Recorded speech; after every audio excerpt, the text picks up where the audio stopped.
Hello and welcome to our show, Midwest Weekly, starring myself, Hairwiz, and my co-host, CLT. We are here to give you a breakdown of Week 4's action across the LOL Midwest Sweat League. We also have some special guests today, Ririka, the mid laner from Load the Kennens, and Tang, the mid laner from Boomer Squad. With all that being said, we're going to lead off with our first series, and that's going to be Small Brain No Mechanics versus Summoner's Drift. And CLT, I'll let you take the floor. Uh, yeah. This series was super late, but it was an entertaining one to say the least. We got to see a little bit of Aurora mid from Stanley, and then I believe this was the first time it was played. This split was a Zed mid as a counter. I wasn't 100% sold on the Zed looking back at the draft. Um, but it held up strong, but I just don't think it got ahead enough once Stanley got to Roa and then built Leandries too. Like he had a lot of health, and when you're on even ground, like with Zed, he's not as threatening. Plus you have Zaya, you have Amumu, so you're diving into like CS and invulnerability. So, um, yeah, it was an interesting draft, and it kind of played out that way. Spoke had some good picks, some good picks and assassinations on Zed, but I think once he got to that mid game, he tried to assassinate Stanley one time, and Stanley just went invisible, and that was it. Like Zed had to back off, and that there was nothing else to do. A lot of brawling in the top lane between Vic and Miguel. And then you played the Jarvan really, really well. You had 22 assists. You were all over that map that game. Um, what did you what did you think about like playing with Aurora and then like the Zed pick coming out as the Jarvan in that game? For me personally, I don't really fear Zed too much, and that's because I play Zed a lot, so I'm really familiar with what the champ wants to do. As far as Jarvan, the Zed has a lot of outplay potential into my pick, but overall, I trust that the rest of my team can also deal with him, so it shouldn't be too much of an issue. And obviously, we all know once Zed's Alt and Shadow are down, he's not too much to deal with. Of course, they did buff his E, or not his E, but his W a while back to where I think it's 3 seconds off every E that's hit on an opposing target instead of only being what was 2 seconds before. So that can be I pretty believe so. strong. Yeah, that can be pretty strong, especially as the game progresses. But early on, it's not too bad to deal with. So I didn't find it too much of an issue. And I'm not sure about the Aurora matchup, but I would like to say, and I'll definitely ask the mid laners here if they have any experience with it. But I feel as though the Aurora pick's probably not that bad into it, just for the fact that she has really good poke early, that's really easy to land, and her invisibility makes it, like you said, very difficult for the Zed to get in there on top of her. Yeah, I was gonna bring in our mid laners and just kind of get their opinions on Zed in general. I know in solo queue, if I see a Zed, I'm instantly scared. But in competitive, where you have comms and you're building more cohesive comps, he's not as deadly. What's your guys' thought on Zed overall? I agree with what you said. I don't think he's that like scary as he is in solo queue. Because in solo queue is very chaotic, right? You can just get random kills out of nowhere, but in competitive play, you don't really get that. And so I don't know, like he just doesn't bring a lot of pressure early, and you know, especially with Grubs being the priority this season, I don't think he has big value, considering he doesn't really give like lane prio in general. But yeah, that's just my opinion. Yeah, I tend to agree. Honestly, that in competitive league to me just feels useless, especially looking at the draft. Like, I don't think Zed really does anything into their team comp, like Hmm. at all, to be honest. As for the lane goes into Aurora, I think it's kind of just Aurora is able to just easily wave clear and then look for roams. Um, and obviously Zed when he all in, like here was said, can just go invis and then just honestly have a lot of counterplay into it. Yeah, and you did say that Aurora was building the bruiser kind of build, right? So I don't think Zed can. I don't really know the entire draft that game, but I'm assuming he couldn't kill anybody. Yeah, looking back at it, I just pulled it up to see if it was like a B5Z. He B4'd it, seeing that it was Zaya, Amumu, Aurora. Like, I don't really think that that's like a really good Zed angle. Even if it's Amumu support, like the moment you dive on your ADC, which is a Zaya, by the way, she's gonna dodge all your damage. Yeah, Amumu that's just true. presses R, and then you're locked up. So, I thought, yeah, I didn't think it was the greatest window for Zeds. I know people that just play Zed play it on an insane level, but Aurora definitely looked like she was one of the few AP champs that could stand up to her. And then, yeah, going that bruiser build, Roa, he really couldn't move her much in lane. So I thought that was interesting. He did have a couple of assassinations in like some mid-game fights, but overall, like once the map started to fall into Small Brains' favor and they were taking down turrets, there was just not many avenues where Zed could like flank a team fight or a squishy and play that game. So all in all, Small Brains comes out with the win there, which is 29-minute game. Like it was pretty scrappy overall. But I just think the comp difference for Small Brain really shined in there. And then kind of transitioning to game 2, there was a lot of fighting topside in this game. Yeah, Vic and Miguel like did not care if the junglers were anywhere near them. They just fought each other. Miguel got a couple of early kills. Vic, I think, got a shutdown, and then that scaled him in the Roa. And then once Roa got online, Vic got a lot of pressure in side lanes. Also looking kind of at the draft back again, Stanley on this LeBlanc. He was a terror. Kind of similar to what I thought Zed wasn't really a great pick in game 1. I thought this LeBlanc pick, while I think she's not the greatest in competitive, like she had a lot of windows this game of like there's nothing that can lock her down. As far as what someone has drift drafted, so I thought LeBlanc was a really good pick here. All in all, I mean 28% of its team's damage, LeBlanc put in work. So should we talk about the red herring in the room that was this game? The Skarner sitting in bot lane for about a minute. Yeah, that was something. I know the spectator kind of like went away from it for a little bit, but then I was like, yeah, this Skarner hasn't moved on my mini map. Like, what's it doing down there? And I don't even think it really got off a successful gank. Yeah, Skarner, that was an interesting decision. I know One Punch Zach played it like really well. He had a couple of good ganks on the mid lane, surprising this LeBlanc, but then she just distorts back to her turret, and it's like, okay, the gank's done. Yeah, he did pick up a kill on Stanny with it, actually, at least one. Oh, okay. Yeah, I remember specifically, and the first gank he did was actually really good. He 3-camped into a gank, and got the kill on the Leona. I think Mono lived, but yeah, Fid was taken down. It was really smart gank, but then he decided to sit in the bush, and that was just the weirdest part because Fid ends up roaming, and we end up going up to fight him at his red buff, where he's gonna come, and we know he doesn't have much he can do against the Wukong, Leona.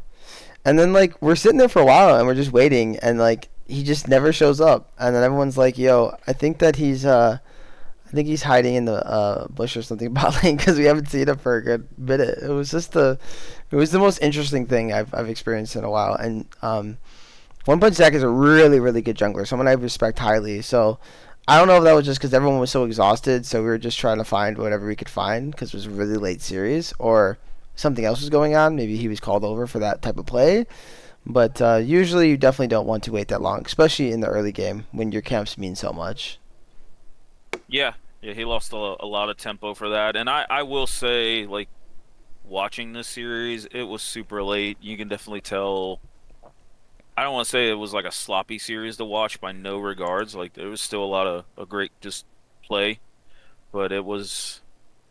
You could tell it was not as crisp as I would have expected from both the teams. But I mean, you played well on the Wukong. You were active. You were getting gold. I mean, you got 11 kills overall, but you made a lot happen in the early game.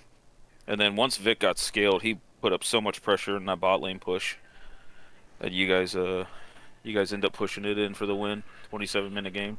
Yeah, So I think he at one point, if I remember correctly, he 1v2'd the bot lane too, which was yeah, kind of pretty funny because we just were all like, he just stays randomly in the comms. Hey guys, I 1v2'd the bot lane, and we're all just like, what the heck?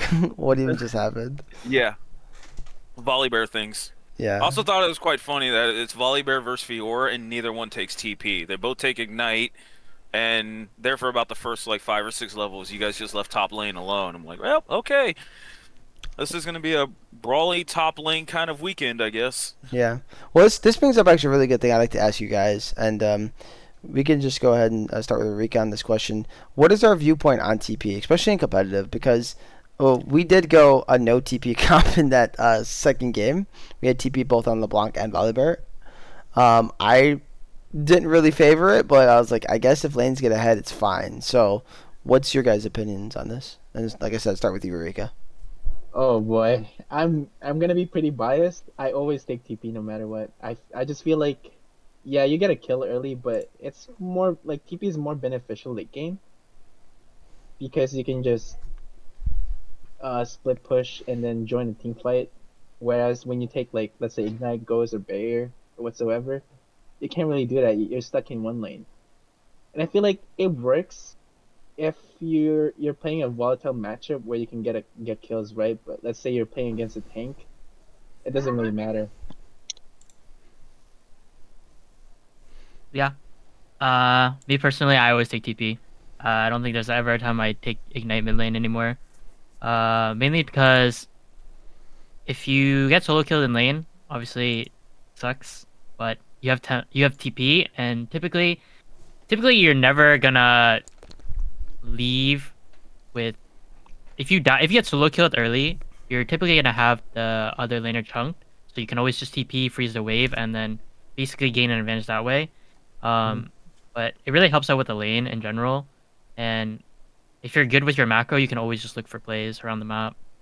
Mhm. Yeah, I'm gonna double down what you just said. Like early, it doesn't really matter if you die. Like let's say you die and the enemy mid laner is like 1 health, right? Obviously they would have to reset, but you would have an option to either freeze your lane or push your lane, and that will give you like an EXP advantage, and you would take that early over like one longsword or amplifying tome. You know, you can always just set up like other plays as well, like just invade jungle, look for roams. If you decide not to freeze, like there's just so many options you have with TP rather than having ignite or defensive summoner. Yeah, I Makes I'm with that. Yeah, makes a lot of sense. That's why I prefer TP. But hey, the boys wanted to do what they wanted to do, so you just sometimes let them play their game because at the end of the day, you gotta trust your teammates, right? So we'll go ahead. We'll move on to the next series here then. So that was Denver Nuggets versus Sad Jellyfish. So I know you guys are familiar with them. Um, Tang. I always like for some reason want to call you Boomer Squad.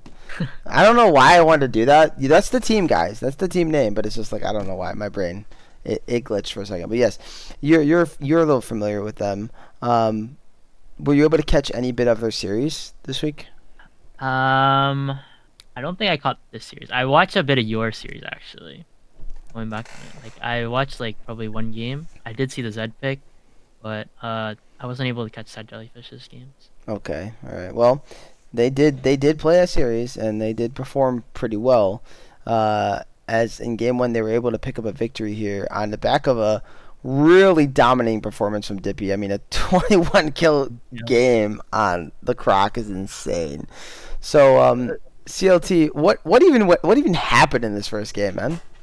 Um, I mean, we can start with the draft. It was kind of, I had a similar feeling that I did with the Zed pick when I seen this Diana lock in, and I know it was in second rotation, but I don't quite remember if it was blinded, um, or not. But I just looked at this Diana pick and I was just like, where she can't side lane against Renekton, Lissandra. She's gonna get blown up if she dives in with Braum passive, but I don't know what she was gonna do, and it kind of looked that way in the whole game. Yeah. As far as like the early game, it was fairly even.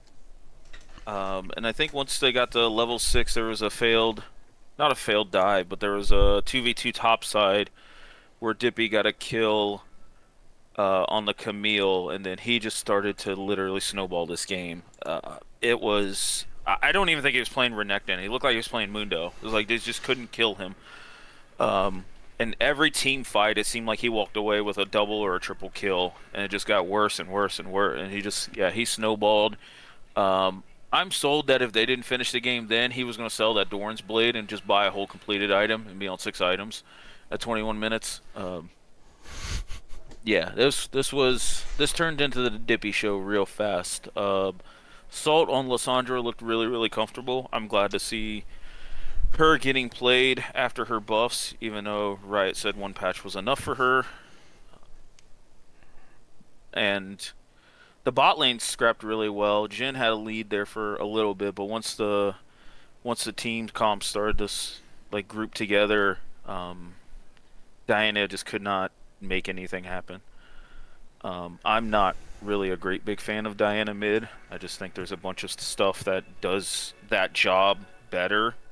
I could argue Lissandra's one of them.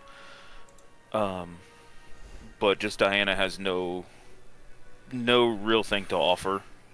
She can't compete against split pushers. She can't compete against like bruiser mids or CC bots. It's like I don't know. I mean, I'd be curious to hear what Tang or Ririka have for thoughts on this Diana pick. Yeah, the end pick, I don't know when it was picked, but it's looking rough to play against that team comp. Yeah. Like you said, there's Braum, there's Kindred ult, there's Renekton, there's Lissandra. I don't know how you can play this game, really. Yeah. I mean, if you ever force flash early, it's just a doom lane. Um, but I guess the Diana's thought process is if you're able to kill the Ashe, kill the Kindred, get the Viego reset, just go from there. But I don't know, this Diana looked completely useless this game. But Yeah. I guess that's the thought process.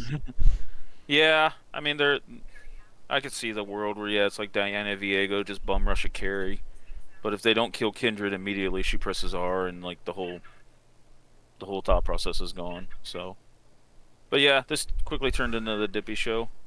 I'd like to talk about this freaking Asher real quick. Dude, Barty, who you guys wouldn't know, but he was actually one of the former AD carriers for Sad Jellyfish. And I was just playing it on the YouTube, and what a guy, man. Lissandra was under fire from Jhin, and this Asher just comes flying in and just saves her life. Like, what a G, man. Like, you think this Asher's playing support. Yeah, there's been a lot of good like Ash arrows in the last couple weeks, across all of the games. So Yeah, she seems to be pretty strong. Someone was telling me, and I don't know what you guys think about this, but someone was saying that AD carry is just bad again, and so that's why we're seeing Ashe, Jhin, MF. I don't know how I feel about that. I don't think that's the case. I think they're just really, really strong with competitive teams because when you're playing competitive, the game is pretty reliant on landing your CC. I mean, these are going to usually be pretty good players and teams that know how to properly peel for each other because they're a good 5-man unit, right? So in my head, anything that can kind of break that in every role, why wouldn't you take it? And then more CC is just so strong. But I don't know. What do you guys think on that? Yeah, I know my teammate Bori's very, very strong opinion on ADCs being really, really bad. Um, I don't really agree. I think in competitive at least, I think ADCs have a lot more value. Obviously in solo queue, I think it's horrible, right? You're playing by yourself. You can't really rely on your support or your teammates. But I think in 5 men, it's yeah, it sucks to do damage sometimes, but I feel like a lot of the utility ADCs right now feel really good, and I think obviously you're not playing like a hyper carry, right? But I think ADCs have actually a lot of power like early to mid game, and typically games end around 20-30 minutes, so I think it's pretty okay to play ADC, at least in my opinion. I know Bori I, will hate me for this opinion, but I think ADCs are in an okay spot. I mean, in the last few patches, they were like dominating mid lane, right? yeah. Because of Doran's blade and bleed footwork. Mhm. I'm not. I mean, they're still like doable, especially. I hate Smolder mid. It's just cringe. And Zeri. I mean, I play those too, Oh, but yeah, me too. it's just so cringe, man. You literally just don't die in lane, and you just outscale. Like, doesn't matter what you play. Doesn't matter how you beat them early, but if they like win a couple fights here and there, and then they just get like 2 or 3 items, it's like the game gets much harder. I experienced it firsthand, like last last week. I couldn't do anything against a fed Zay. So she wasn't even fed, mind you. She only had like I think 2 items, and then we lost one team fight, and then she got like three, and then yeah, just cringe. Yeah. Why did Riot make those champions, bro? No, nobody I knows. But we can we'll go ahead and on that note we'll transition to the next game because we want to make sure we're moving this along. Right. So let's see. In this one, big things I noticed was the Barty had picked Annie ADC in response to the Seraphine, which was really Whoa. interesting to yeah, very interesting to me. So What? yeah, it was double mage bot. Well, actually, I guess it was enchanters versus mages bot because that's really what it I is. Annie I Brand versus Soraka Seraphine. I Yeah, had to double cast five. this game, and this was interesting to watch. I'm not gonna lie. This was a like I seen the Seraphine Soraka bot lane, and I'm like, okay, that at least like does make some sense. And then loading in, I'm like, what is this? We termed it the Branny bot lane, by the way. Oh man. Yeah. Pins came up with that on the stream. I'm like, that's sticking. We're making it work. Um, but I thought first it was going to be like an Akshan bot lane or something like that. I was like, okay, I mean, it's an 80 carry, but it's not traditional. But then yeah, it was Brand Annie bot lane. I was like, okay, I got nothing. Like, what do we talk about here? Um, the the Brand Annie bot lane that just got so far ahead after a couple of ganks, and they just had so much synergy with like a Mumu's kit. Amumu amplifying magic damage. Annie just picks whichever target wants to die, and then they just die. Did The Amumu go Abyssal that game? yes, he Yeah. did. He did it third. Yeah, Very smart. yeah. It was just anytime there was a team fight, there was nothing Denver's comp could do. I mean, Fizz did get I think an early solo kill on Akshan, pre-level 6, and I thought, okay, Fizz could potentially carry this game. I know he's got a couple of squishies they aim at, but it's kind of the same thing as like the Zed and the Diana. It's like there's too much CC coming out of the jungle role and even the support role where it's like it's so hard to play those assassins like burst champions. I mean, LeBlanc can at least pick her moments to go out, so she's kind of the one rare exception in certain windows. But like Fizz, Zed, Talon, even Silas to some degree, it's like you just don't, you can't get out. So you either do your job and die, or you just die. Um, Well, at least Silas has sustain. He does. I mean, he is more of a bruiser-ish champion, but there's certain team comps where I see a Silas pick and okay, you're just diving in the die. Um, in that regard. But no, this was an interesting one just to even watch the draft. Fizz did a lot of work in team fights, but just couldn't get the kills. He would just ult EQ in, and then Brand or Mumu would just stun him, or even Dippy sometimes had W up, so the Fizz couldn't even find a window to go in. I'd like to note, talking about Dippy, by the way, he's played a different champion every game this split. I Yeah. actually went back and researched that. Every game this split, he's played a different top laner. I'm not surprised. The dude can play everything. Yeah. So that actually really is a great segue for me because I wanted to ask Tang what it was like playing against Salt. Like I was generally curious about that. Um, I think I smashed him in lane. I remember game one at least. I smashed him in lane. Um, but I thought he was pretty good of a player. Um, obviously I don't like disrespecting my opponents. I play with typically a lot of respect for my opponents, but I remember playing Assault and yeah, I thought it was pretty okay. Both matches were a bit unlucky for us, but we'll see them again in playoffs for sure. I really hope that that Salt watches this. I really hope so because maybe we're starting a little rivalry here. I like the idea. So yeah, he's the former MVP. Just so you're aware, Tang. So Oh. you said you just smashed the former MVP. So Yeah, my Aurora game was kind of crazy. I'm looking forward to seeing the rematch. Pretty memey. But was there anything else to really note in this series that kind of stood out to you? Because other than that, I mean, Dippy playing Poppy, I assume that was picked just because it's pretty good into Jax and it's really good into Zac. Obviously, it wasn't picked in the jungle, but if Dippy plans to be with the team, then it finds even more value, which Poppy really isn't a split pusher, right? So, Akshan probably the split pusher here, I would assume. Yeah.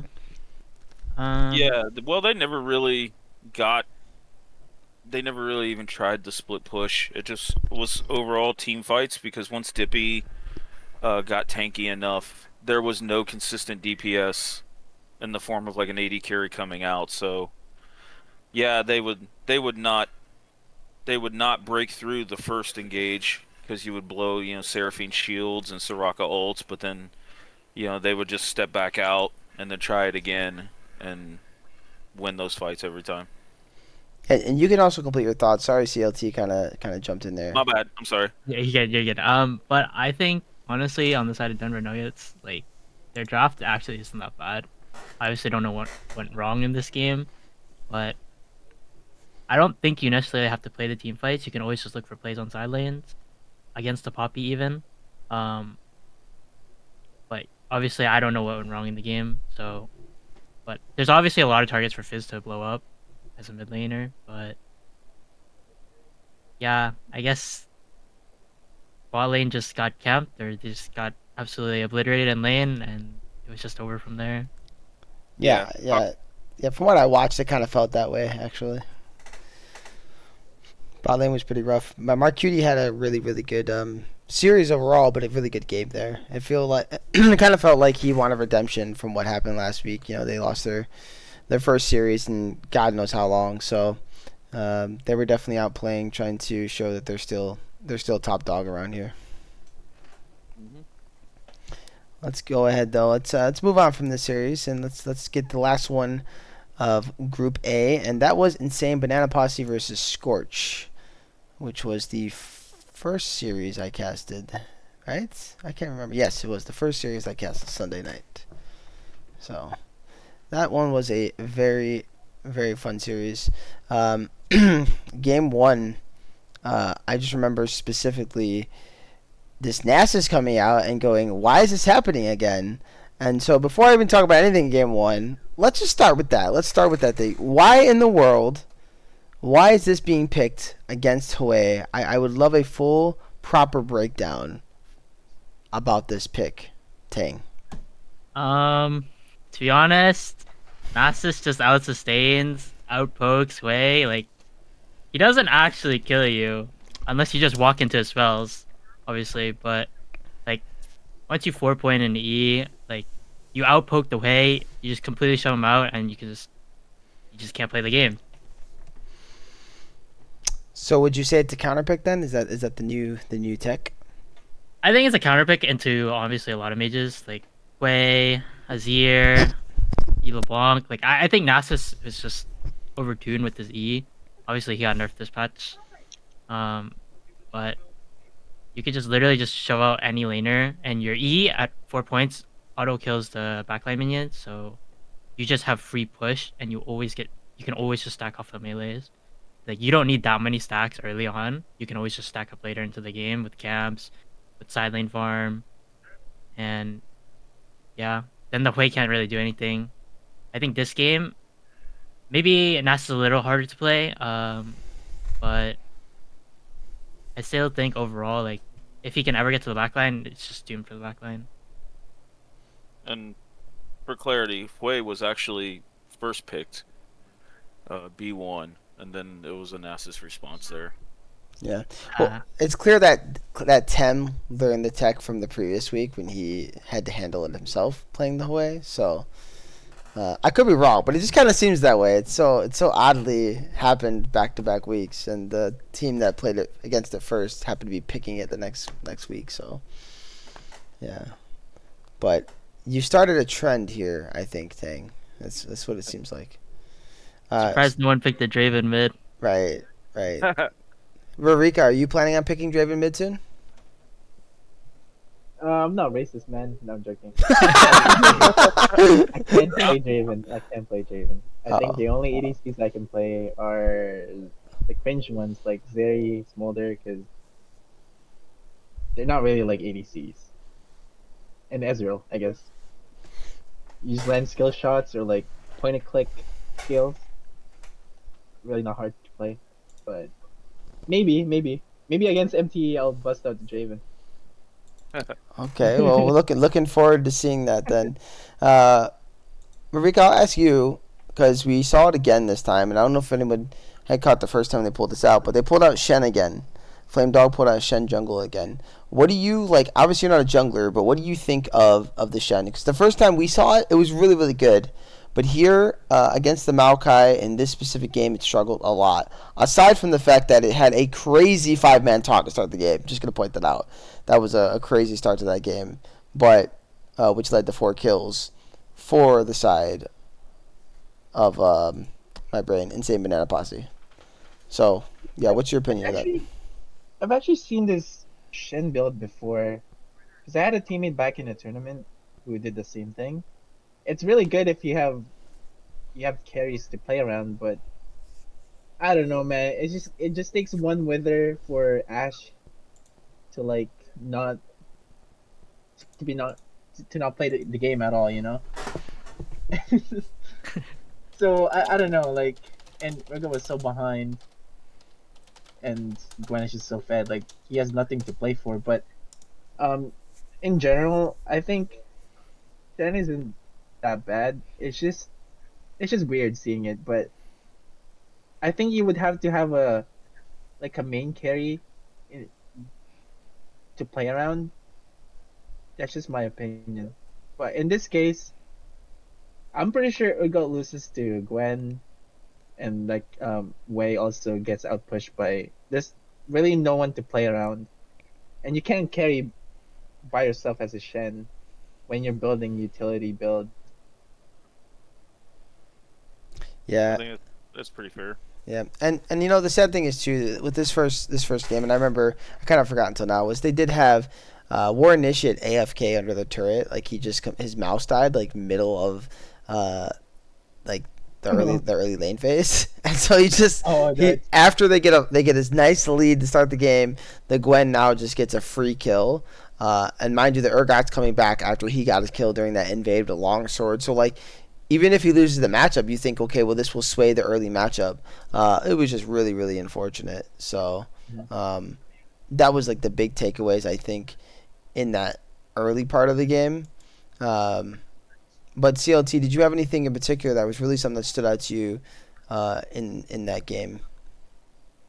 Um, I mean, they kind of touched on it with the Shen Jungle. Like, I felt like the first time Flame Dog pulled this out, um, he had some carries to actually like play with and play into. Um, I mean, Ghost Tiger got the Talia, in the ban phase. They got rid of it. So him playing Fue, and actually, I think they first picked it both games. I'd have to go back and check game two, but I know they first picked it game one. Leads me to believe that like maybe he just really likes Hue as far as like a blind pick, and he wants to take that burden on himself, so it opens up the team for the draft. But when they had like the Shen Talia combo when we last casted it, I felt like there was a lot more setup, a lot more carry potential into those picks. So when War fell behind and then Crackler fell behind, there was nothing to stop Gwen Nasus. And then you got Gwen Nasus with a utility AD carry and Jin, and then Senna right behind him, just healing them and CCing stuff. So Yeah, it was a pretty well set up a comp, I believe, and they kind of just did whatever they wanted at a certain point. And the big thing too, I think they got like I want to say they got all 6 scrubs too, and I remember talking about that. And it's like you lose one fight if you're the side of an ISB, and it's just like the game is over. And that's basically what happened. They lost a couple fights, lost a bunch of turrets. The gold lead ballooned, and it was just there wasn't much that their team comp could do at that point, and that was the biggest thing for the Shen with that build. He's just too squishy now. He goes in, okay, sure, I can taunt somebody, but what does that matter if I'm not taunting a priority target and then I get one shot by the Gwen and Nasus going in? So that's pretty much what happened in the whole entire game. Um, so we'll go ahead and move on to game 2 then, since I don't want to keep us talking forever. Sorry, I yawned there, guys. It's gonna be on the VOD. Woohoo! But yeah, so here in game 2, this was the Mundo show. Yeah, great champion, man. What is this champ? Every time we see it, it does really like anything it wants, and it just doesn't die. I don't get it. Yeah. Mundo goes where he pleases. Honestly. Yeah. I think he's 5-0 in this split. Is he? He needs to be I nerfed. believe so. Yeah. Just in our league though. Yeah, they didn't have really any answers for Mundo, as far as like the Insane Bananas comp, because there's no mage that's cutting down Mundo. Maybe Asol at like 500-600 stacks if he's got a comp in front of him that can let him do his job. But super tanks, Mundo, Orin, even Scion to some degree, it's like if they get ahead and your 80 carry can't do their job to take down those tanks, your mid laner's not doing it. I mean, maybe a Smolder, I might give you that, but I feel like as a mage player, there's just not many tools out there to kill tanks. Be kind of curious on what the other two mids are opinion on that. Yeah, I actually was gonna ask a question that would kind of help even structure this question better. What would you guys pick if you see a Mundo as mid laners? And let's stick with specifically just like more mage champions. I know you guys played some AD champions but like let's just eliminate the champion. Say you had to pick an AP champion. What would it be? Well, I personally experienced it already. Window when I played a mage, I picked Azir. Um, yeah, I think realistically the only things you can really pick into it are Isol. I think Azir can actually it's playable, but you obviously have to have like good front line and good front to back. But even then, it's still kind of hard to play. Just think in the current meta right now, like there's not really that many mages that can really deal with something like Mundo. Mundo is just, to be honest, a little bit overtuned, too beefy, and there's not many items that can really deal with it. Even building Leandries. I'm looking at major mage champions right now, and does say Varus is the mage champ, so I would say Varus. I'm not even capping. You can check. I believe you, but what? All right, okay, I'll allow it. All right, as the judge, jury, and executioner out here, I'll allow it. That's pretty memey though. Okay, besides But if Varys, is there anything else you'd pick? if you're talking about traditional like in mage, I'd say like yeah, either Azir or Aesol, because they can melt. Um, they can do DPS really good. Other than that, I don't see any champion that can with like melt Mundo. Not even Cass because she would just run out of mana. I feel like I think Casio could actually, but Cass, yeah, or Kog'Maw mid, maybe. yeah. So then we're Yeah, But just yeah, I think this is a tough question, man. I've never laned against a Mundo mid, and I hope I don't get to lane against it. well, I mean, it's not really for specifically laning against it, right? You'd still probably have to deal with the top, but like if your team is like, hey, we need something to help deal with this Mundo, what would it be? And that's kind of my question. But now I obviously we got it. I think we do have the two main picks for that. So, which both do make a lot of sense. I've seen Asol just completely wreck a team, so like doesn't matter if we tank it. It's just like I'll kill you. You're dead. Walk up Yeah. to me, I dare you. I actually though I'm curious about one champion in particular, just because of the true damage on his passive. What about Vel'Koz? I think Vel'Koz just gets melted. It's literally Okay. unplayable. Even if he even if he has like a team to like back him up. Yeah. Maybe with a team around him, maybe. But in general, I would just stick Aesol or like Azir. It's much easier to play, and you can feel for yourself. Unlike Vel'Koz, can't really do anything.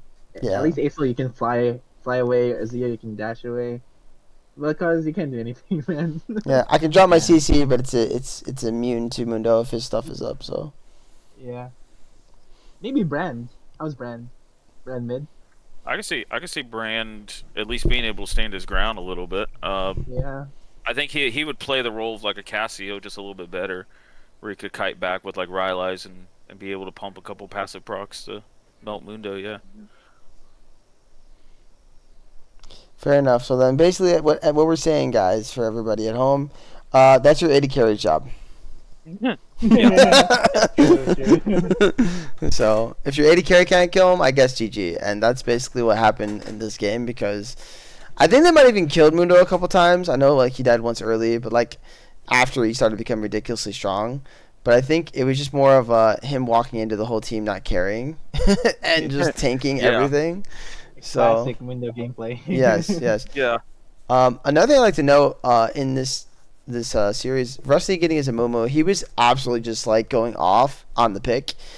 He had at least 2 or 3 that I can think of off the top of my head, where it was like 3 or 4 men.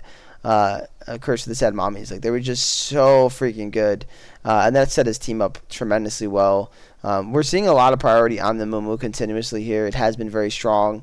We see it in pro play as well. There's a reason why everyone's picking it. I've picked it. Everybody's picked it. So I'm not really surprised by it.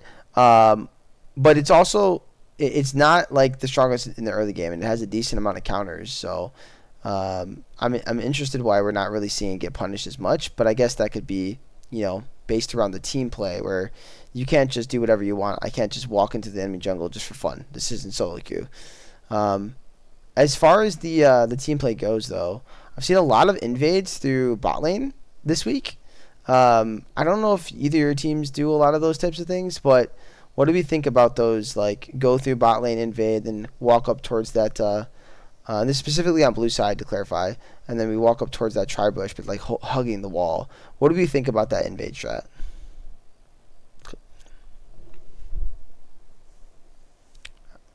I think it's good if you obviously have the level 1 to do it. You can get a lot of information, obviously. And a lot of early information, typically against junglers, is pretty good for laners. So, yeah, I think it's pretty good. Gotcha. Why do you think we see like? And I've been curious about this. It happens a lot in game ones. We don't see anything happen in game one a lot. Why do you think we tend to see that, where we have less invades? I think probably if I were to guess, coming into game 1 of the week, you've had the whole week to prep it. so execution's going to be at a much higher level. And even if, like you say, go into a flex game and try it and it fails, you at least know how to play out the situation if it does fail. Where like game two, teams could be a little tighter, trying to get either the win in the series or they don't want to lose the series off the level one. Yeah, I Gotcha. pretty much agree with that take. I was gonna say the same thing because when you win or lose the first game, you're like you tend to get complacent or you tend to become desperate to do something, you know. But um, in general, like game one is just pretty chill, like testing the waters first. Yeah, I would have to agree. Um, I don't think. I guess speaking for my own team, I feel like most of the time we're 5 pointing, so we don't usually go for it. But I can see why teams go for the invade. All right, fair enough, fair enough. I just like to get different takes on things because I know it's just something that always bores me as a caster. Like when playing the game, it's whatever, it's different. But when you're like a caster, you're like, give me something spicy, right? Like I want to see teams getting an advantage, and you getting that early vision down, as we've talked about. That's an advantage for the laners. We know that, hey, the Samumu is starting red side, so now we know that bot lane would probably be the prior target for a early gank, or mid lane, right? Probably top lane safe. I don't got to use my ward. Like stuff like that is really good information, and it just can help make the game much easier to play. Obviously, playing blind, but it's good luck. Jungler can show up at any time, anywhere. Nobody knows anything, and then everyone's saying jungle gap. So, Yeah. but yeah, that was very good win by Scorchu. Picking that up after losing their previous week series and able to take down the same Banana Posse, who had just triumphed over the champ. So really good for them. Next up, we have Team L versus Washed Up Gamers, and this series was just so much, man. And of course, Battlefy doesn't track the stats, so I gotta go to YouTube now. But yeah, CLT, what was game one for you, man? Game one was entertaining, to say the least. We got our first Anivia pick of the split, which I think, not being totally biased, no, I am. I think she's completely underplayed and undervalued, especially in the team comps that like just kind of stand their ground. They don't move forward or back. We had a Nivea Jarvan combo, which worked out really, really well. Into a mobile like Talia, Cho'Gath, Ashe, washed up gamers. They played the early game really well. There was a couple 2v2s top side that Cho'Gath got a few kills off of and got to his first item really fast, so he was able to bully around Aatrox. And after that, in the mid game, it started to turn into kind of the Anivia show. She just had so much wave clear. The wall had a lot of value of trapping people in jungle fights, and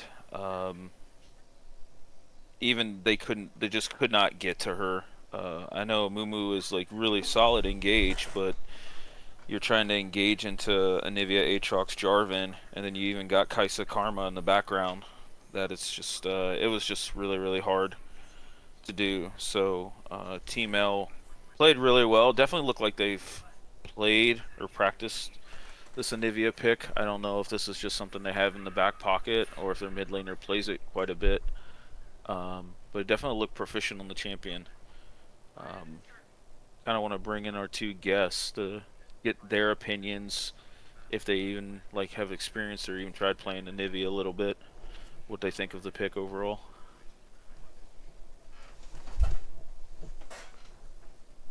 I think Anivia is not that good, to be honest. I've got a meme. That's so funny. I think okay, because typically I don't think the items are really that amazing on her. Like the Enchase is good, obviously, but the Enchase is good in every mage, right? And then you have the option between Roa and Malignance, and I think Malignance on Anivia feels kind of bad. Obviously, you have like very very low ult cooldown, right? But if you're just forcing your ult like every single like it just feels weird having that item, you know. And I think Roa overall is just a bad item, to be honest. Like I almost never go that item. I think it's just bad. I think you're trolling if you go it, to be honest. But that's just my opinion on it. It's one of the champions that I actually wanna learn. I mean, it's not hard to play Anivia, but to be a good Anivia player where you can set up your Q and wall at the same time, it's something I would like to um master like eventually. But I agree. There's just much better champions in Terranivia, and their itemization it just sucks, I guess. And you can only bust it out in certain matchups where you can safely scale and be useful. But most times, she just gets outranged like Azir, Syndra, or Wei. So yeah, she doesn't really like I don't know fit in the meta. But if you really know how to play her, you can guess bust her out and caught milliners off guard because not a lot of players play Anivia, and that's coming from me too because I rarely get to lane against it, and I don't know what the fuck she does. I think it's a double-edged sword. Like he doesn't, he definitely loses to a lot more of the popular like meta mids. But I, I think now he can play that Syndra role a little earlier with a Malignance build to be like pretty bursty. But then you lose out on all the scaling, and she doesn't really tank bust that well. So it's kind of a catch-22. I know in this game she went Roa Seraphs and the Leandries. So she definitely had the tank and had the scaling. Um, and her team held her up through the early and like part of the mid game until she got rolling to kind of let her do her late game stuff. But I definitely agree with a lot of the mobility around. Like the wall just isn't as dangerous as it used to be. But in specific windows, I think she's really slept on. So Yeah, the only other thing about this specific game was I remember Washed Up Gamers like being ahead like majority of the game in kills, but somehow the goal being so tight all game, and I can't remember if that was particularly plates. Was that reason, or if it was just something else? But yeah, at the end of the game, like they didn't collect a lot of towers on the side of Washed Up Gamers, and I'm sure that's a big part of it as well. But it was just pretty astounding to me because they're up to like 10 to 12 kills at one point, and they ended up just losing this game, and I just couldn't even figure it out. It was the most strangest situation I've seen in a while. But that goes to show you that like obviously plates and farm, which the farm wasn't a big deal. The teams were pretty similar, but those two things are still so big, and I think some players obviously forget about that sometimes. So that will lead me to this question before we go into game two here. What are your guys' opinions when it comes to Grubs versus Drake? I value Grubs more, to be honest. So the first trade, you'd take the three Grubs over the Drake on the first trade. Yeah, Yeah. I think it's more beneficial because I don't know, man. Like it opens up the map, right? And with the map being open, you can I guess like easily set up or have like a certain lead before you start contesting dragons. And I just like split pushing in general too, so it benefits me a lot. I don't really like team fighting. I want to get my lead through like farming or like taking towers. And when I'm comfortable with my items, that's when I would group. Yeah, I tend to agree. I think first set of the grubs. I just think grubs in general are just more valuable. Obviously, if you can't get them, you should always obviously trade for Drake if you can. Um, but just having the grubs just allows you to play the map more. Just look for these types of plays. Just like if you see someone caught on side lane, you can always just make a play there and then just take any camps that are available afterwards. So there's a lot more things you can do with grubs rather than just skilling with Drake. Interesting. Yeah, I would say just to give my kind of opinion on it. I have said this most of the split. I think in the early game, and obviously it's really hard because like the first 5 minutes, sometimes you're just deadlocked anyways. But like it feels like if you're the team that's either behind or wants to scale, you just prefer the Drake. And then if you're the team that wants to win the game by 22 minutes, you just want grubs. And that's kind of like how I look at it. I know it's not just so like that's the only way to play the game or whatever. Like, you know, if you're the team that wants to win early, taking a Drake is obviously not bad too, right? Especially if it's a certain type of Drake that gives your team benefit and stats, like a Infernal Soul or something, or Drake. But that's just kind of how my outlook of it is. But so far it's been pretty split. Like it doesn't seem like, oh, if we get the grubs, this team's gonna win, or vice versa. Just like the game is still played so basically on so many different factors that I don't feel like it's 100% or 90% or even 80% to say, okay, if I get the first set of grubs, I'm gonna win the game because I have the early gold advantage type thing because I can now get more turret gold. Or I get the first Drake, we have the Drake advantage. Oh, we're probably gonna win this game. Like it doesn't even feel like that at all. So it's just basically usually split, and then the game is played on from there. So, but it does certainly give you an advantage if you got those early plates and you go to fight Drake 2 or Grubs 2. You probably have more gold. You're gonna probably win that team fight or that early 3v3. Yeah, I mainly agree with that. Yeah, just depends on like how fast tempo you want your team comp to play out. Right. Well, speaking of tempo, let's talk about game 2 and Souls' Gangplank tempo of just, I'm going to run this game over on Gangplank. A champion that's not supposed to really win that hard early, but he just took over the game. Like, yeah. Yeah, I know I was hyping it up a little bit, but I just felt like, man, Aurelia really would like this matchup. At least I would think. Souls decided to prove my thought process wrong there. And then the thing that stood out outside of just these top laners literally being in their face and fighting 24/7 was the junglers really. I don't want to say they didn't impact top lane, but they first cleared from top to bot, and left these two top laners on an island, and Souls decided to just barrel start level 1 and poke down this Irelia, and turret dove level 1, turret dove I think level like 5 or 6 when Udyr like chose the wrong way to go around the top wall, and it really carried this team comp through the early and mid game, and then trying to walk into Caitlyn, Ziggs, and Gangplank was an absolute nightmare. There's so much zone control, so much barrels, minefields, traps, even poke from Ziggs and Caitlyn that came along with it. It was there was a lot of good shuffles coming out of Flam to try and fight this game and be like the engage, but overall it just wasn't enough. yeah, they had like no engage that game. CLT, it felt like it was basically just Yeah. Kennens shuffle. And the thing was, early on in the game specifically, he didn't look very comfortable on the pick. Like I just didn't see, like the proper shuffling at all. I mean, we're not even throwing in the Emperor's Divide in there, just the shuffling in general. It didn't feel as natural to him, but he definitely did start to play the pick better as the game progressed. Maybe he had some nerves here in game 2. I'm not sure, but yeah, it was very interesting to me. With that said, I mean, Ririka, I think you played Azir this week, if I remember correctly, or am I remembering wrong?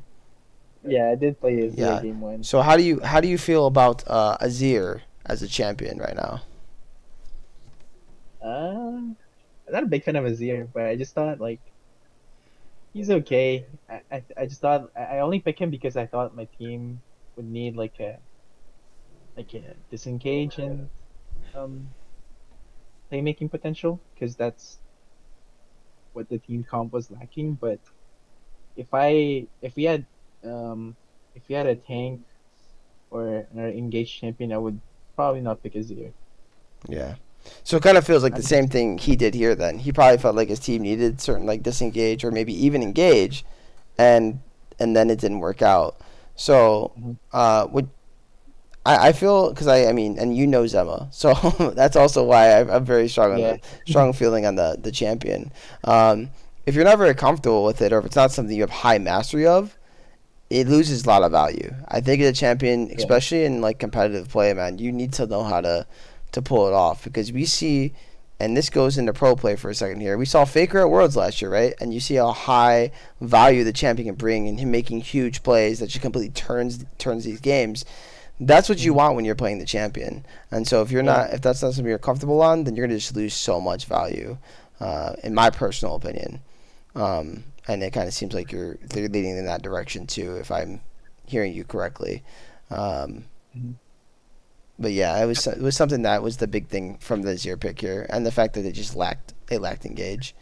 Um, I thought it was weird that he R5'd Azir, like with this washed up gamers comp showing. Um, that was a little weird. There was a couple of R5 and blind picks that this week that I don't want to say like I would just question it. I'd like to understand like the theory behind it. Because like you said in the early game, he tried to shuffle and it didn't look comfortable at all. Yeah, and the fact is, you said about the three champions you don't want to walk into. You didn't even include the Maokai, so Yeah, they had yeah, everything. And there was multiple fights where it's just like I drop GPR, I drop Maokai, and here's a free Zigzag in your face, and then Caitlyn's just there to do free DPS. Like that's basically how these fights went, and obviously the Gangplank was super ahead, so that also helped a champion that's supposed to scale. By the way, he's already scaled at like 15 minutes. But yeah, game two was a blast though. There was a lot of back and forths. I'm trying to remember. Was there any key moments you can think of CLT that really stood out in the game two? Uh, Azir got a really good shuffle in a dragon fight after he completed stopwatch and he completed Zonya's, and I felt like that was the key moment where this Azir really knew when to play and when to shuffle. But there was a team fight that went about even, and then when they came back, he tried to shuffle again, and his Zonya's wasn't off cooldown, so he went in, shuffled, and then just died in that last kind of team fight. And then yeah, it was just Ziggs, Minefield, Gangplank, ult, Caitlyn free firing. Lulu's kind of back there keeping him fine. Leandry's first Maokai, so you got to respect the saplings to a point. Um, like I like the adaptation. Kaisa was trying to spec into AP a little bit more to poke into their comp, but it just it wasn't as cohesive as it felt like Washed Up Gamers comp was. Yeah, and that was a really long game too. I believe it did it hit 40 minutes? I can't remember. 30, just shy of 40 minutes. It's 39. Yeah, so one of the longest games, if not the longest game we had this split. Very, very grueling. I've asked other people before this question, and I'll ask you too. What is it like? Like you're playing these long drawn out games, right? Especially in a 3 game series. Regardless if you win or lose, obviously it's going to be a little different, but on one side or the other. But what is that like? Like where's your mindset at? You just played this really long series. You got to play like one more game. Where are you at? Like how does it feel? It was probably pretty exhausting. I think we would have gone 3 games against Sad Jellyfish when we played them, but obviously we didn't. And but I think overall it does get exhausting, but you kind of just get into the mindset of, okay, we have to win game 3. What's our draft gonna like? What's our draft gonna be? How do we want to play the game out? And like maybe discuss like a little bit of what went wrong, but you don't really have that time for that. Just more so just focus on draft and just focus on the next game.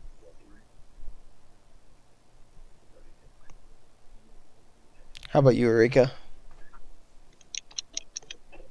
I actually really feel burnout, because I just like playing League, especially competitively and have comms. It's much more fun. I actually did like 3 weeks ago. I did like a tournament for like 8 hours, and it was fun. That's So a lot of So league. yeah, So I for, can't so for relate. you, you're like I'm in. It's cool. Give me 5 games. Give me 7 games. I'll play it. Gotcha. Yeah, yeah, I'll play it because I like every game. I don't really see it as like, oh, best of 7, best of 5. I'll play 5 games. I play 7 games. I just treat it as like best of 1, like you know, Yeah, like I just treat the games like it's one game at a time mentality. You know. yeah, exactly. Sorry, Yeah. I was like having a brain like 1 game at a time. There you go. Yeah. No, that So makes sense. I don't really mind that.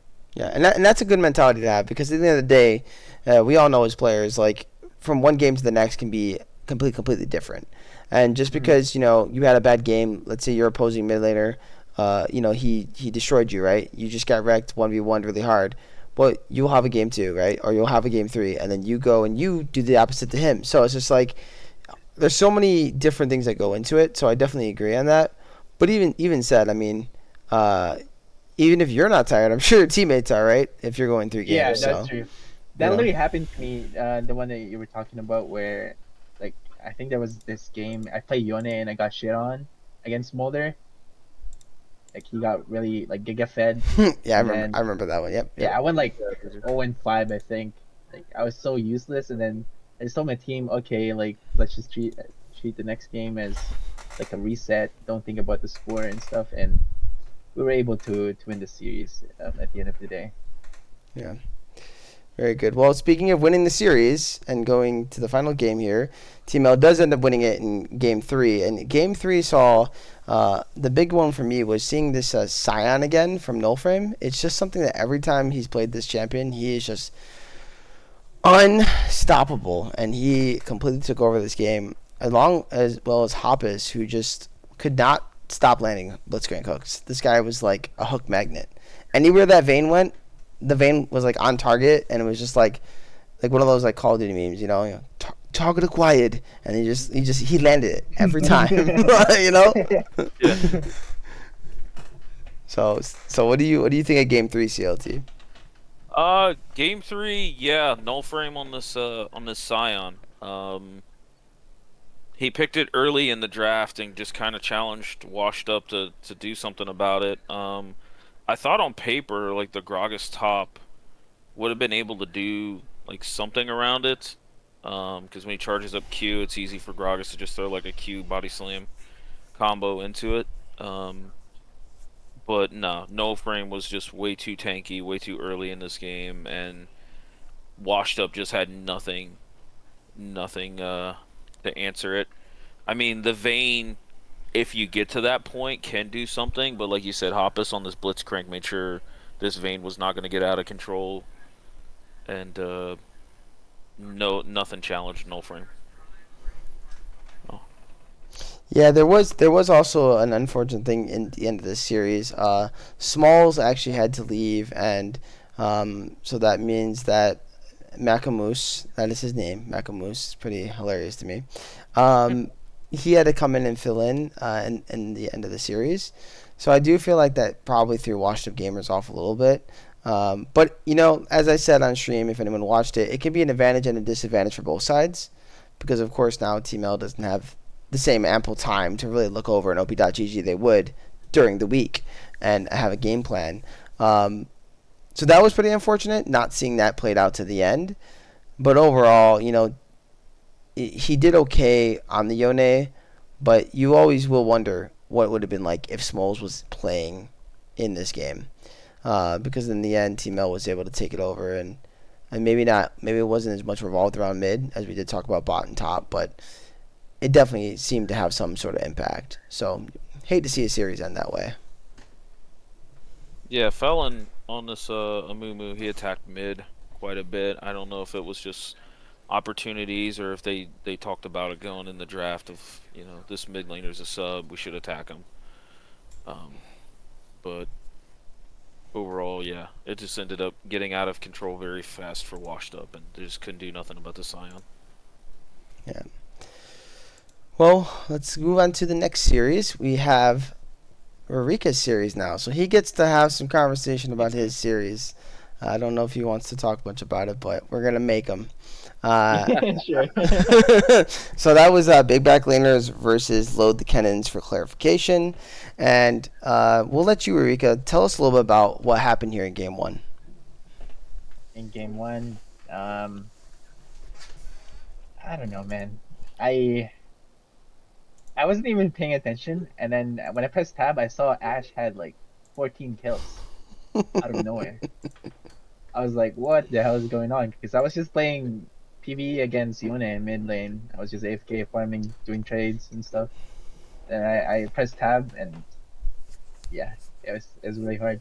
And like I said, like I think our comp was it could be better because we were lacking engage, and I had to play Azir to offer that engage and peel.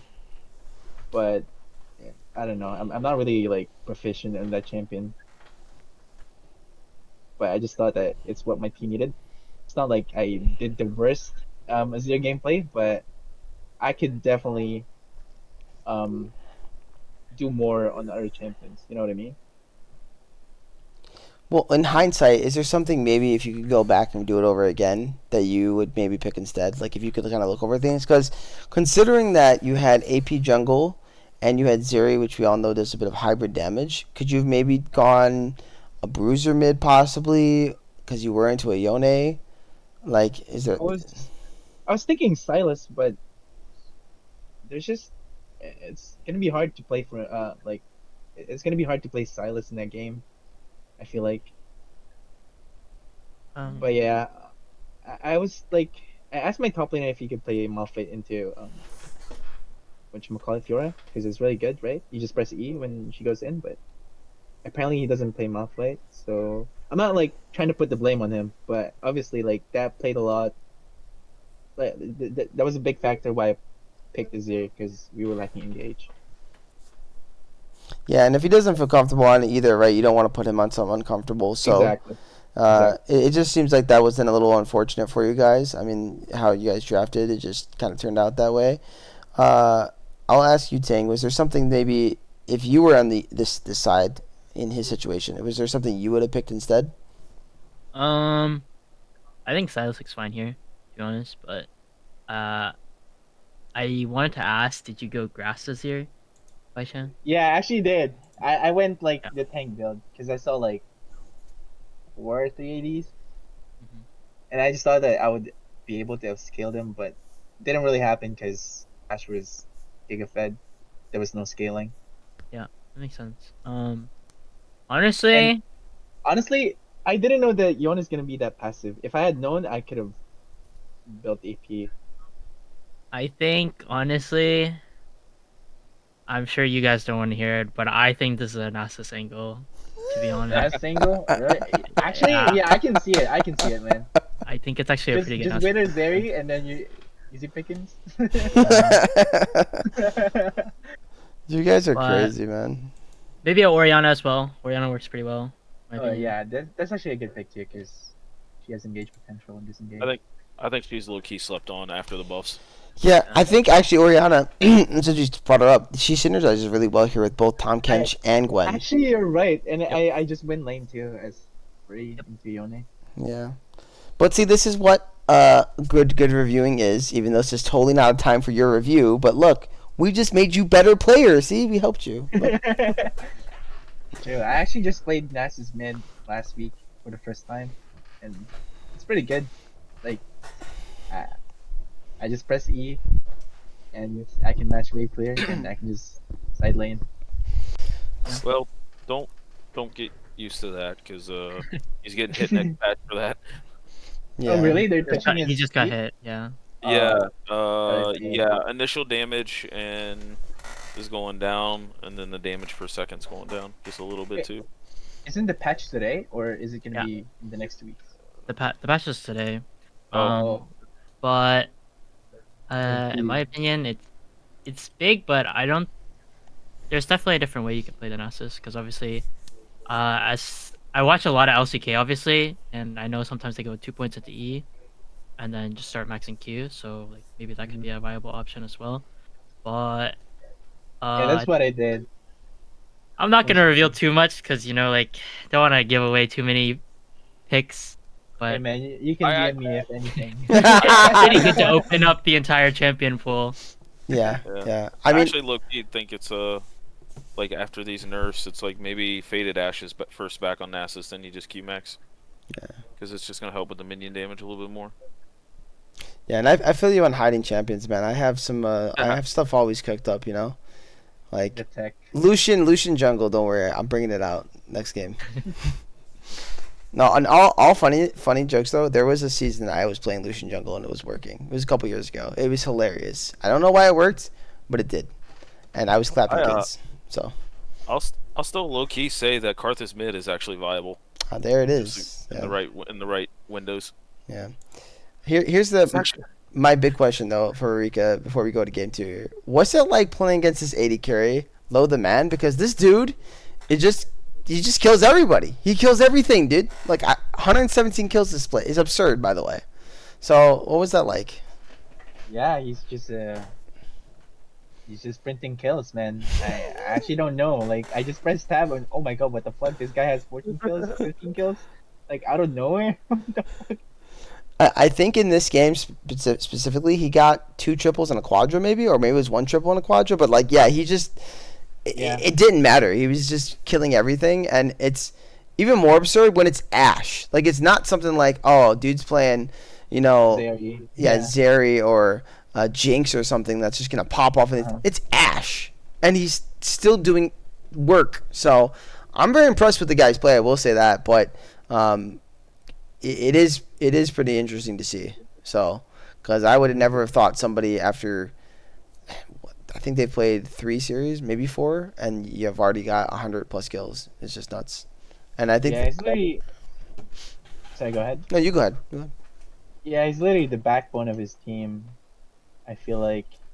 I think if you're gonna play against that team, you're looking to try to like neutralize that bot lane, and I think it'll be much easier to deal with the rest of the map because that's that's how I felt at least when because I'm playing mid, right, and they don't really put like a lot of pressure mid, and mid just played weak side even on Yone, which surprised me. Yeah, and he's played Levi's played Yone a couple times this split. It seems like it's one of his comfort picks. He's also one of the first people I saw actually pull Sandra consistently. So he was on top of that before anyone was really this week. Yeah, but he definitely seems to be more of the role player on the team, which is not even a bad thing. He does his job very well, Yeah, soaking kudos to pressure him. here and there, or just being able to help low the man do low the man's job, which is kill everybody. So yeah, there's definitely no problem there. But we'll go ahead and we'll move on to game two. Game two was a much closer game and was a really slobber knocker with a hell of an ending. What was your take on game two, Ririka?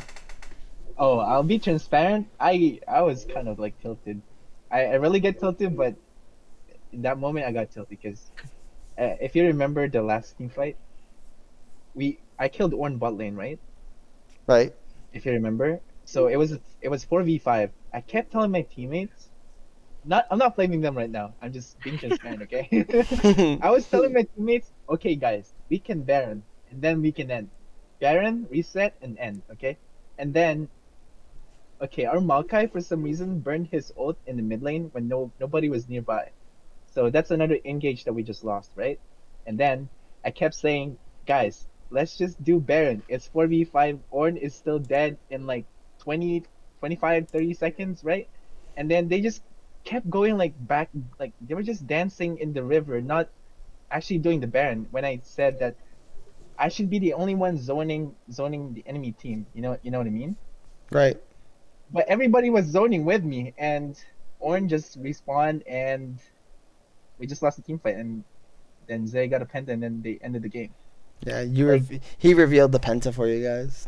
yeah, I think I think that game was ours. Honestly, I was putting on a clinic, not to be narcissistic, but I don't know, man. I was playing out of my mind, but Veigar E, like Veigar Cage, is something I cannot deal against. That last team fight, I was debating on going either going for either Zeri or Veigar, but that Zeri was so smart. She was standing on top of the cage, so I couldn't kill her. Yeah, kill her. If Yeah, she played I think really, we really win that well. game, yeah, I think we win that game if we were not hesitating with we just start Baron and you know, but we were like hesitating as a team and Yeah. that sucks, but it's something, we gotta like improve. Right. And I mean, to be fair, you guys were also, again, without Frozen, which I know is going to affect things. And then I noticed that you guys were also missing Strawberry Milk Yeah. this week. So, and he seems to be a big focal point of the team based on what I've seen from him. So you're missing a little bit of that. I think Zalut played decent filling in for him. But it certainly felt like that was somewhat what was lacking there. And that you talking about with the making a decision and stuff, I almost wonder if that would have made a difference with just him in there. But I know for sure if Frozen was in there, Frozen would be like, yeah, let's go. I know him very well, so on that Baron call you're Yeah. talking about. Actually, I'm glad that you mentioned that because man, I love fucking playing with Strawberry. He just likes to fight like 24/7. Like I'm with him always, 24/7. Like especially when he's playing Rel. Oh my god, that guy's he's insane. He would just like find the angles that nobody would be able to see. Yeah, no, they just appear out of nowhere. Yeah. But yeah, it really sucks because I'm not really. I try to like shot call sometimes, but I just I'm not a good at I'm not a good shot caller because I try to like focus on my game, like, pretty much. And well, if I ever shot call, I just can't do like I can't multitask. I can't play the game and like tell others what to do at the same time. But yeah, it did suck that we lost the game, but it's not like we got Giga Stomp or whatsoever. And like you said, we were like missing like our main shot callers, so it was quite an experience. Yeah, and to credit BBL there, you know, Eon Dritz landed a really nice Bardar to start the fight. The cage was obviously perfect there in the choke point. Like it really did line up really well for them to win that fight. Like honestly, you could have had your other players on those two champs you guys were playing the fill-ins, and it still might have gone that way at the end of the game. As far as that That's true. specific fight, but yeah, it's always hard, being down members, and we've all experienced that. But you guys have won games up to that point with lacking Frozen, but unfortunately this time around it just wasn't enough, and you'll get them back, right? So We'll bounce back, yeah. yep. But good. It was a good fun series from what I watched. I really enjoyed it from both you guys, and your Silas once again just really showed out. You did have an absolutely great game on the pick. So Thanks, man. yeah, I'm actually there's only one team that I'm looking forward to play against, which is you guys, because I used to play with like C9 a lot. Yeah, I know. We've played together too. It'll Yeah. it'll be fun, man. And that's why I actually brought you into the league because I thought about you and I was like, there's some teams that need some members, and I'm glad you're able to play, and hopefully your team makes the playoffs. You guys have a really good chance to do so, but of course we got 3 more weeks of series to play, so hopefully we can meet. But let's finish up with the last series, so we don't keep you guys here all day, and let's talk about Zoomers versus Minimum Talent Esports. Finally get to see Zoomers play, and I know that our friend in the call here, Tang, knows them very well. So how about you go ahead and talk a little bit about what you saw from Zoomers here? Mid gap. It's a little bit gap. Yeah, Oh yeah, give me some intel because I think we're gonna be against Zoomers. I can't drop the intel. I would never do that. But Man. yeah, it was just a stomp.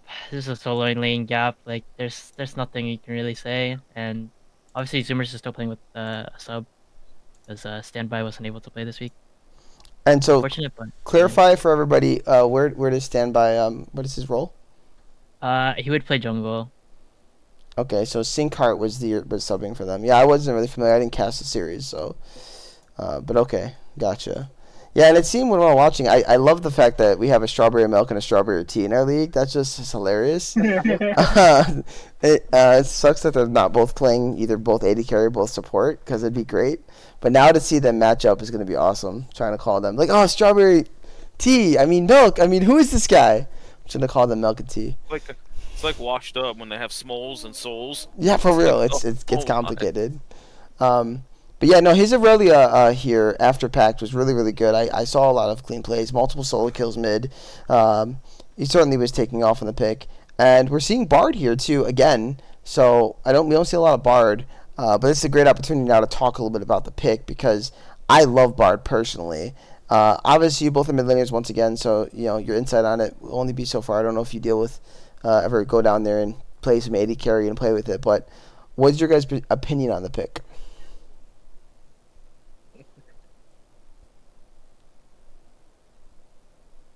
I'm not a big Bard enthusiast, to be honest.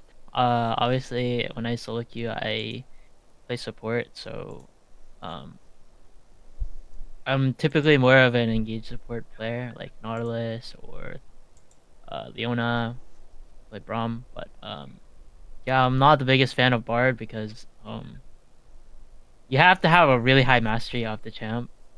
Obviously, I know Relentless is pretty good at support, so I would trust his Bard, but like I don't know. I think Bard as a pick is just like sometimes scary because if you're not really insane on the pick, it can go obviously very wrong for your team.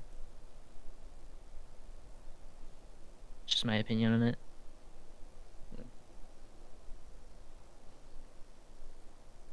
Ririka, you have any opinion on the champion? Oh, which champion again? Bard. Bard. I really like having Bard as a teammate. I don't know, especially level 1 when he can just drop like 3 Ws in the mid lane and I can just trade trade like a maniac and then just take it and then back to full health. I'm like, oh my god. That's the most But tilting thing to play against, by the way. yeah, I like Bard in general, especially if it's a good player hovering a Bard. You can do like a lot as a Bard. You can fix lanes, you can roam, and etc. But I Well, feel like low elo Bards they just like stay in lane and they don't really utilize the value of Bard. yeah, man, gotta take the magical journeys. Yeah, exactly. Well, CLT, was there anything you had to say about game one? Uh, no, there was definitely some skill diff. I felt like in the mid and the top lane. I think at like 3 or 4 minutes they both gave up solo kills, and there was just nothing else MTE could do. Yeah, Sorry to bring it back. yeah, it's pretty unfortunate too because I think Marshall usually has pretty decent games. He's able to do a lot for his team and kind of keep him in for a bit. But yeah, it did seem like this game it was hard for him to do anything at all. To after fact, he just kind of took over the game, as well as CC Star having a good game top. But yeah, it seemed pretty rough. I guess we can take a quick touch on game two. We obviously know the series was a 2-0 for the side of Zoomers here, but was there any big takeaways that you saw from game two? Support Rumble. Sup- Support Rumble. Support Resumers. Rumble. Okay. Yeah. All right. Okay. Yeah. Interesting. You look at this draft and from both sides, and you're just like, I don't even know where anybody's going. Marshall with the Garen mid was interesting. Galio I thought was matching up against Heimerdinger, and then it turns out Galio went support. Um, Heimer went top lane against, I think it was Orin, and then they lane swapped. Like after Pac went top with Orin, and CC Star played the Nasus mid and the Garen, and then they were just trading lanes back and forth. But yeah, no, I think they last picked Rumble or Orin.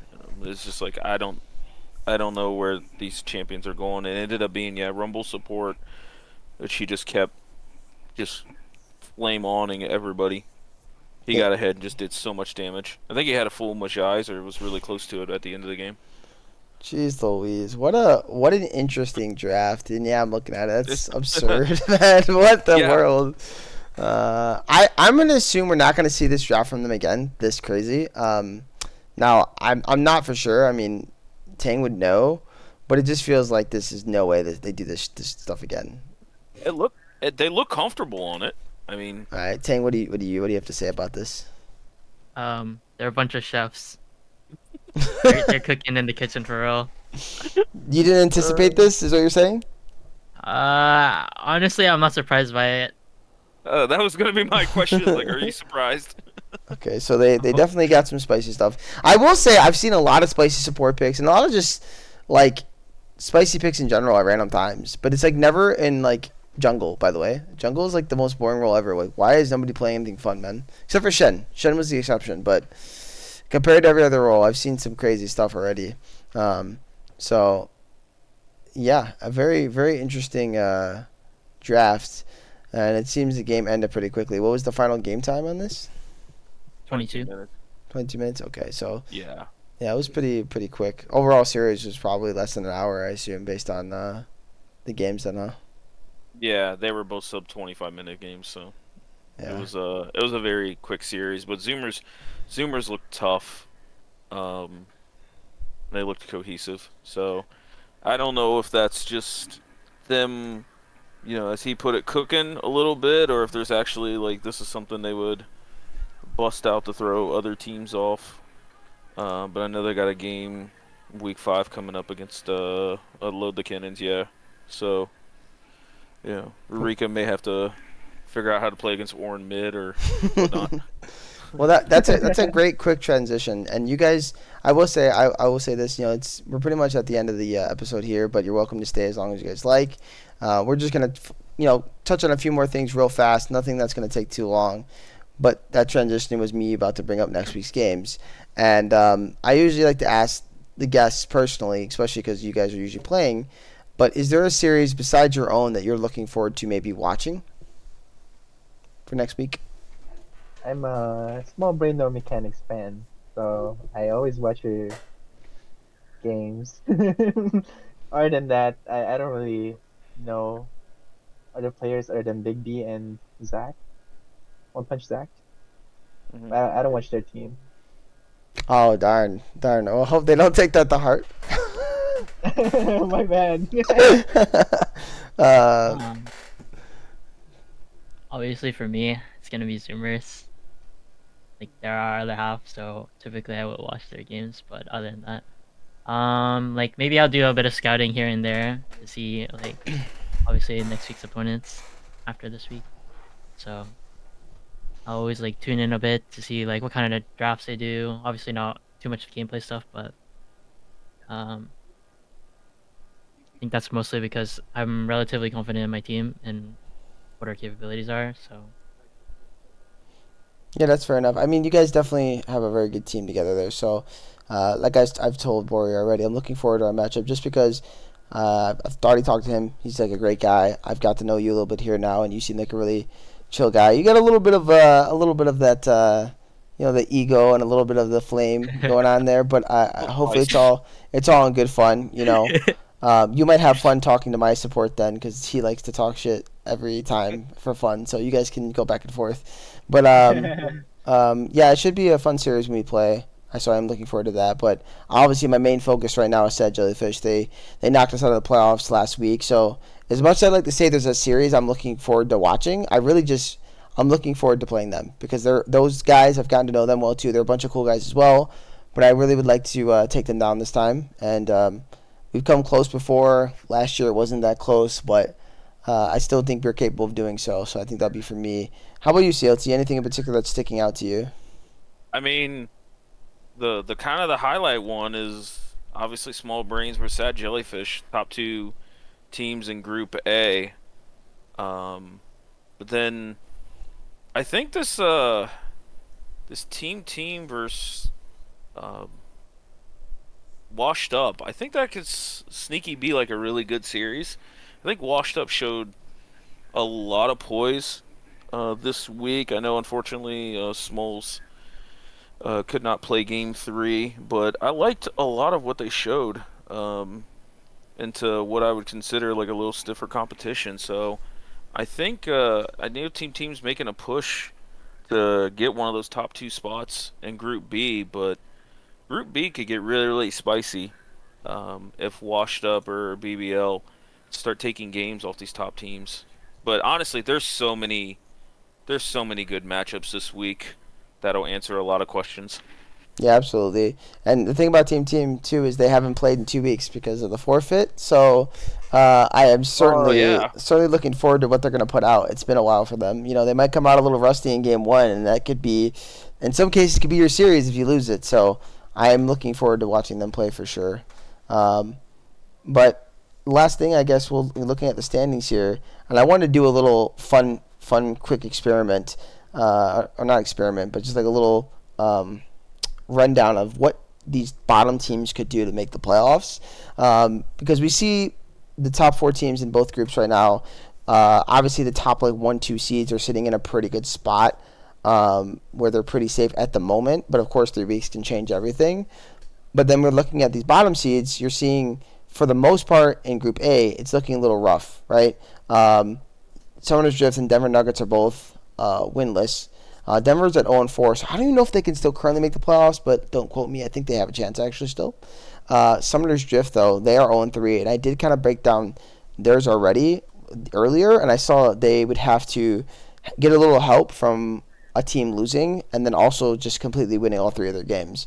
So it is a uphill climb for them, but it is still possible. And then obviously Insane Banana Posse sitting at that fifth seed. They don't need too much to go right. Just basically, winning some games will do it. And we're looking at probably 3-3 is going to be that like benchmark to get to guarantee more than likely a playoff spot, depending on tiebreakers. But like, I didn't really get to break down the bottom here, but we have three teams. Washed Up Gamers, though, and Big Back Laners specifically are sitting at 2-2 and 1-2. So Big Back Laners are 2-2, and Washed Up Gamers are 1-2. And if you're wondering, guys, why I'm saying that is the bye week counts as a win for everybody, so it doesn't really count. But yeah, so I don't know what their way in is, but everybody else has a winning record in those top four teams. We can take a peek real quick at who's everyone playing, or actually CLT, if you want to pull that up and kind of look week by week and see what kind of the way for both Washed Up Gamers and Big Back Laners to make the playoffs would be. I am generally curious. Well, Washed Up Gamers has Team 2 this week, and Big Back Laners has Team L. I will try to pronounce that name by the end of the split. On week 5, which I think are two really, really pivotal games. If they pick up wins, it really makes Group B spicy. But then Washed Up has minimum talents in week 6, which if both teams are playing to their talent, I think Washed Up could definitely take that. But Big Back Laners has Zoomers, which will be a really tough matchup for them. But still, like, Group B is so evened out that I think they can definitely take a series off one of these top teams. And then it's just kind of end the split. BBL actually has the bye on week 7, so they only have 2 series left. And then Washed Up gets the juggernauts of Load the Kennens that last week. Yeah. So honestly, what I'm hearing then, it sounds like for Big Back Laners, the big thing is just at least winning one of their series, right? And if they can beat, you said they play Team L this week, that would give them the tiebreaker. And so, assuming Team L managed to lose one more game, they might be able to sneak that 4th seed. But again, they could also beat T-Zoomers, and then this doesn't even matter. And then they're just in playoffs at that point. Looking at Washed Up Gamers, then, they have a relatively easy win if they come to play, right? That'll give them 3 wins. But then they do have, or no, I'm sorry, they're given 2 wins. I apologize. And then they have 2 more series that would be a little more difficult. Obviously, Team 2. But again, they beat Team 2, and all of a sudden, they have that above them with the tiebreaker, and they could be looking at the same thing as BBL, where they're sitting on the fringe or basically being in playoffs. So it does sound like that Group B is really, really tight right now.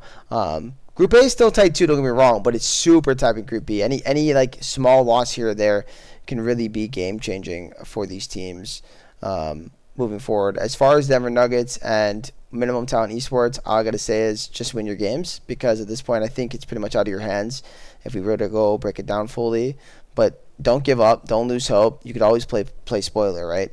I don't know what teams they both play, but their last couple of games. But hey, if you're able to beat someone like Boomer Squad and ruin their day, I don't know if they played against you guys or yet, but just pointing out a team, right? Play against Scorch and ruin their day. All of a sudden, it could be really a sticky situation for those teams. So that's what I'd be looking to do. What is the old thing that C9? This one's for Kaboom, right? Come on, man. Have your Kaboom moment, For guys. Kaboom. Yes, Yeah. yes. I actually watched that live, by the way. That's crazy. I stayed up so late night for that. Nice. All right, well, this has been the longest episode, and I think that has a lot to do with we had actually a lot to talk about. We had all 6 games casted, which was awesome. Again, I want to say, and I'll say it on here, thank you for everyone that's been helping. Bori and Apple, you guys are awesome being able to cast this weekend for us. Me and CLT are definitely doing our best, and thank you, Pens, for helping out CLT as well. And then thank you, too, for coming on today. I really enjoyed talking to both of you, getting to know you more. I know, Ririka, we've had some conversation, but now I get to have more with you, and I really enjoy that. And Tang, you seem like a really nice guy. Just maybe keep the flame at a minimal, Don't get too hasty, all right? It could After fact for MVP, that's all I'm gonna say. Yeah, well, don't have it. Oh. Don't have it come back and bite you in the butt, buddy. That's all I'm saying. There's a couple of guys out there that are vying for that MVP. Listen, but... I think that no matter what happens, there's a really good chance this 80 carry on BBL just might win it, because I mean the guy is unbelievable. I don't know. Well, we'll see. Maybe somebody will knock him down to earth for a couple series, and then we'll be talking something. But he's been looking great. So, but we won't have the MVP voting out for at least a couple more weeks, so we don't have to worry about it right now. The All-Star game's going to be pretty entertaining. Yes. I'm voting for my entire team, to be honest. I'm just kidding. Of course. So, is there any other following thoughts you guys have, Ririka or Tang, before we sign off? No, that's it for me. I just want to say thank you for having me in this show. I really enjoy it. Awesome. Thanks for coming on. Yeah. Just good luck to all the teams this week. I know Ririka's playing against Simmers next week or this week. So Yeah, you'll be watching me technically, right? yeah, I'll be watching you. And, thank you for having me as well. It's pretty chill getting to talk about the games this week. Obviously, it was on bye this week, so excited to play again this week. Yeah, Yeah. you lucky bastard. I think this week could actually be really spicy because this is not like a small patch either. Yeah, this Yeah. will be a really good week. There'll be a lot of good games, so it'll be really fun. So CLT, anything for you before we get off here? No, I kind of snuck in my thoughts. Especially about the patches. Some of the AP item changes look really, really nice. I know mages have been kind of out of the meta, at least consistently.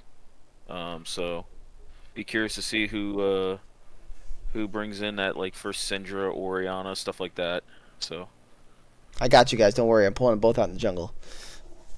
I mean, there's a couple OTPs that do Syndra jungle. I don't know how they do it, but they do it.